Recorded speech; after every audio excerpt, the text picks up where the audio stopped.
এ হলো রং তামাশার জায়গা। কোনদিন কি ভেবে দেখেছি কে আমাদেরকে দুনিয়াতে পাঠাইলো, কেন পাঠাইলো, কোন উদ্দেশ্যে পাঠাইলো? আল্লাহ তাআলা বলেন, আফা হাসিবতুম আন্নামা খলাকনাকুম আবাসাও ওয়া আন্নাকুম ইলাইনা লা তুরজাউন।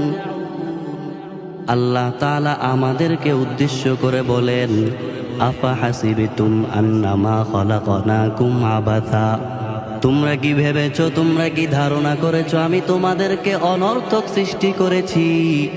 ওয়া আন্নাকুম ইলাইনা লা তুরজাউন, তোমরা কি আমার কাছে ফিরে আসবা না? তোমরা কি মনে করেছো আমার কাছে ফিরে আসতে হবে না? ও মুসলমান ভাইরা রে আমার, আল্লাহ তাআলা দুনিয়ার মধ্যে কোনো কিছুই অনর্থক সৃষ্টি করে নাই।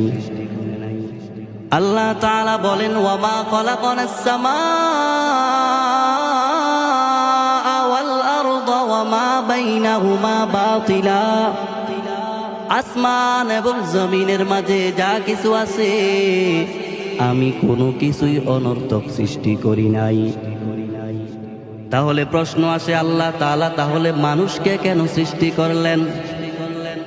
আল্লাহ তাআলা বলেন, ওয়া মা খালাকাতুল জিন্না ওয়াল ইনসা ইল্লা লিয়াবুদুন, আমি মানুষ এবং জিনকে সৃষ্টি করেছি একমাত্র আমার ইবাদত করার জন্য, শুধুমাত্র কেবলমাত্র আমার ইবাদত করার জন্যই আমি মানুষকে সৃষ্টি করেছি। এখন প্রশ্ন থেকে যায়, এখন আমাদের প্রশ্ন আসতে পারে, আল্লাহ তাআলা যদি শুধুমাত্র কেবলমাত্রই আমাদেরকে সৃষ্টি করে থাকেন ইবাদত করার জন্য, তাহলে আমাদের প্রশ্ন আসে, আমরা কাজকর্ম করব কখন? আমরা ঘুমাবো কখন? আমরা খাবার খাবো কখন? আমরা ব্যবসা বাণিজ্য করব কখন?